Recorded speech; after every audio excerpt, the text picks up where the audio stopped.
In this session, we're going to be working on tone, so I'm going to start with the cupcake and then move on to the background.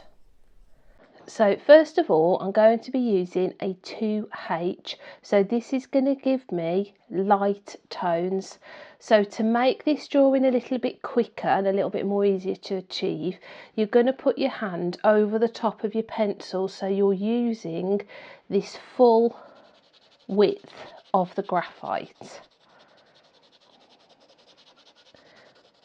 So you're going to find more control the more you do this. At the moment it might feel like you can't go up to that edge properly, but you will be able to the more you do this technique.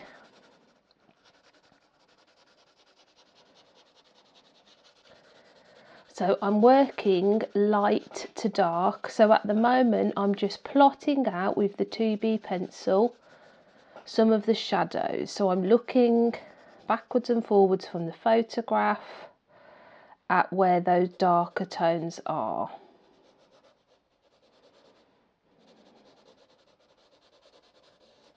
So it's a really good idea to carry on working on all of the image. Don't just stick on one part and finish it. Try to work over the whole picture.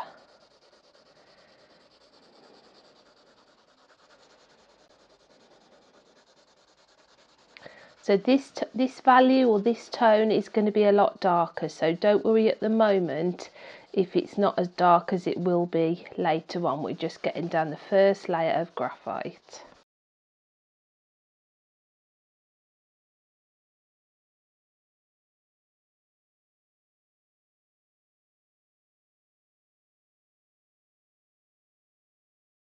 Now the next thing I'm going to do is use my blending stump to just blend in some of these lightest tones. So these tones here in particular have almost got a stippled effect. So using the graphite that is already on here and almost smudging what is down on the page, I'm going to be able to layer this in a textural way. So don't worry if you feel like it's gone too dark, because you'll be able to rub back areas at a later point.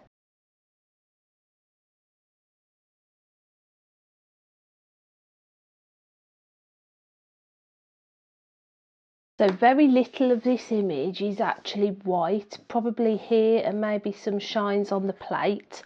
So I'm trying to establish those lightest greys, those lightest tones.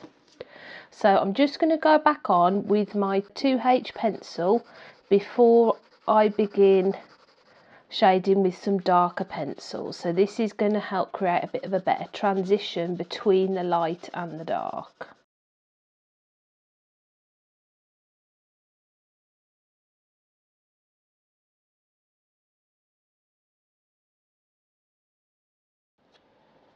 So here I'm looking at the corrugation, so it's got a little shadow inside where that curves towards the cake, and then it gets lighter.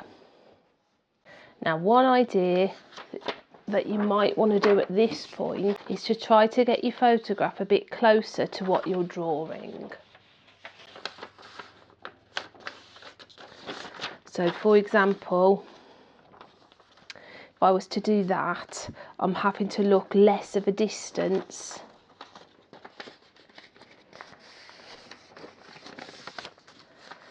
If I focus on this napkin for a second,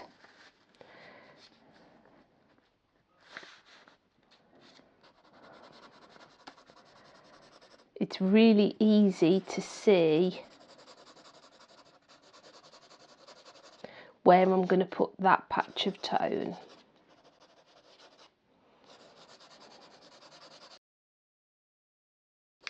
So at this point I'm still using the hand over the top method, because that's significantly speeding me up.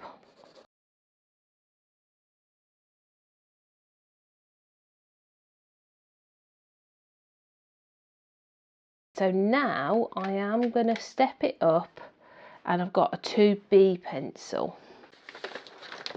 So I'm probably going to be putting this on a time lapse soon, because you don't want to have to spend the whole time watching me.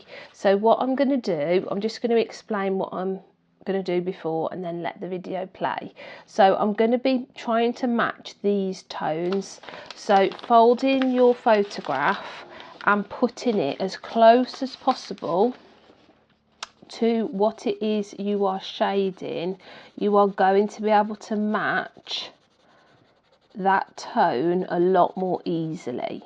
So don't worry if this ends up getting really messed up and really folded and really creased. Even the background needs to go darker. So I'm really going to be observing those highlights and shadows. So I'm not particularly worried about texture, because we can come back on later and add a little bit more texture. So I'm going to drop you into a bit of a time lapse to speed this up for you.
So in step 2, we added tone all over the drawing. So we've got really dark tones, medium tones and light tones. So on this picture, the sun is coming from this side. So this side of the image is lighter and then moving over to darker on the other side.